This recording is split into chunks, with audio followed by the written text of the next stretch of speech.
السلام علیکم ورحمۃ اللہ۔ آج کا ویڈیو ہے حضور وسلم کی جائے پیدائش کے بارے میں۔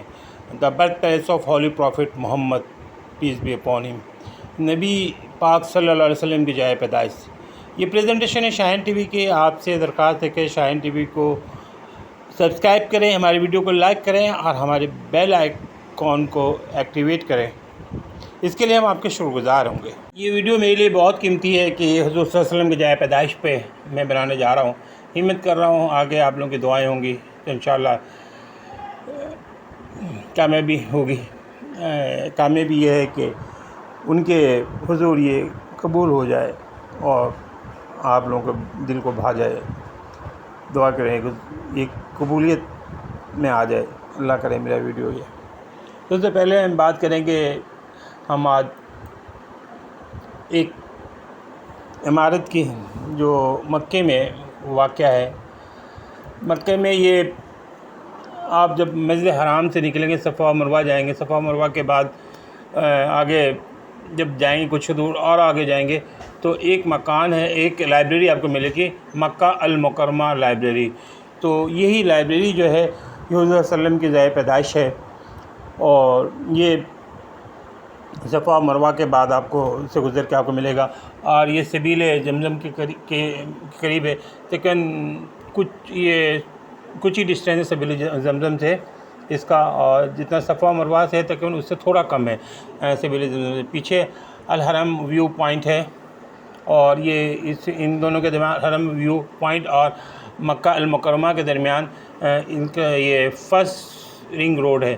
فرسٹ رنگ روڈ کے ایک طرف الحرم پوائنٹ ویو پوائنٹ ہے اور دوسری طرف مکہ المکرمہ لائبریری ہے، یہ فرسٹ رنگ روڈ کے پاس۔ اچھا، اسی طرح یہ السلام گیٹ سے بھی قریب ہے یہ، اور التوفیق پلازا سے بھی یہ قریب ہے۔ تو اس کو یہ بہت اہم عمارت ہے، اس کی کہانی ہم آگے آپ کو بتائیں گے، اور بھی اس سلسلے میں باتیں ہوں گی۔ تو یہ عمارت اللہ تعالیٰ نے بڑی مقدس عمارت بنائی ہے۔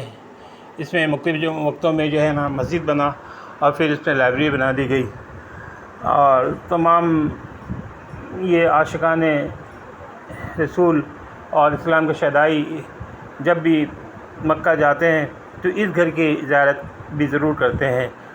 کعبہ اور مسجد حرام اور دوسرے جتنے مقدس مقامات ہیں اس کی طرح اس چھوٹی سی عمارت کا بھی معنی ضرور کرتے ہیں۔ بڑی شاندار عمارت ہے اور لائبریری پہ مشتمل ہے۔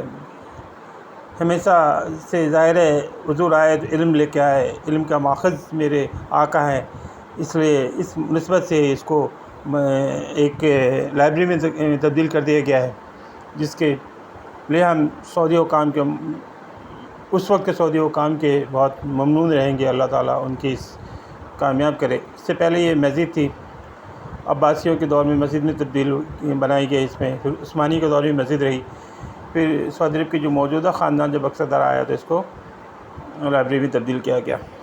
اس کے کھلنے کا وقت صبح 8 بجے سے دوپہر 2:30 تک ہے، اور سنڈے کو، منڈے کو، ٹیوزڈے کو، وینسڈے کو اور تھرسڈے کو کھلتا ہے۔ فرائیڈے کو کلوز ہوتا ہے، سیٹرڈے کو یہ کلوز ہوتا ہے، 2 دن کلوز رہتا ہے۔ اس کے لوکیشن کچھ یوں ہیں کہ پبلک لائبریری ہے، اس کے CRFH+XW8 المسجد الحرام روڈ پہ یہ واقع ہے۔ یہ مسجد حرم کا ایک فضائی ویو ہے۔ آپ حرم کے بعد مسجد حرم سے نکل کے صفا و مروہ سے باہر نکلیں گے تو چھوٹی سی پہاڑی والا راستہ ہے، اس کے کراس کرتے ہوئے آگے جائیں گے تو روڈ کے کنارے یہ روڈ ہے، یہ آپ کے مسجد الحرم روڈ۔ مسجد الحرم روڈ کے ساتھ یہ ایک چھوٹی سی لائبریری ہے جو کہ مکہ مکرمہ کی میونسپلٹی کے تحت چلائی جاتی ہے یہ لائبریری۔ تو یہ لائبریری ہی حضور صلی اللہ علیہ وسلم کی جائے پیدائش پہ بنائی گئی ہے۔ جس جگہ حضور صلی اللہ علیہ وسلم کی پیدائش ہوئی تھی وہیں پہ یہ بنائی گئی تھی۔ ہم سب کے لیے بہت مقدس ہے۔ ظاہر ہے کعبہ تو نہیں ہے، نہ یہ لیکن پھر بھی ہمارے دلوں میں ہی بستا ہے. ہمارے لیے کعبہ سب سے اوپر ہے. کعبہ کا مقابلہ ظاہر دنیا کی کوئی عمارت نہیں کر سکتی. لیکن اس عمارت اس عمارت کو اللہ بھی اپنے شوق سے دیکھتے ہیں. اللہ تعالیٰ بھی اسے شوق سے دیکھتے ہیں. اور اللہ تعالیٰ نے اس گھر کو جہاں حضرت صلی اللہ علیہ وسلم پیدائش سے ایک عزت دی ہے, آج بھی لائبریری علم و ہنر کا مرکز ہے, اور اس لیے اس کی عظمت ہمارے دلوں میں بھی قائم ہے. اللہ تعالیٰ ہمیشہ قائم رکھے اور ہمیں ایمان کے حالت میں قائم رکھے. تیرا در ہو میرا سر ہو یہ زمین یوں ہی جھکی رہے, میری آنکھ ہو تیری دید ہو میری آنکھ میں یوں ہی نمی رہے.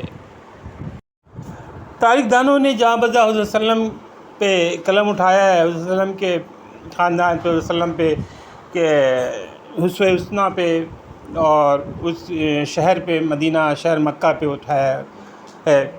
تو آج ہم بات کر رہے ہیں صلی اللہ علیہ وسلم کی ظاہر پیدائش کی. تو کچھ ہم صلی اللہ علیہ وسلم کے پیدائش کے وقت کے واقعات کو بھی ذکر کر لیتے ہیں.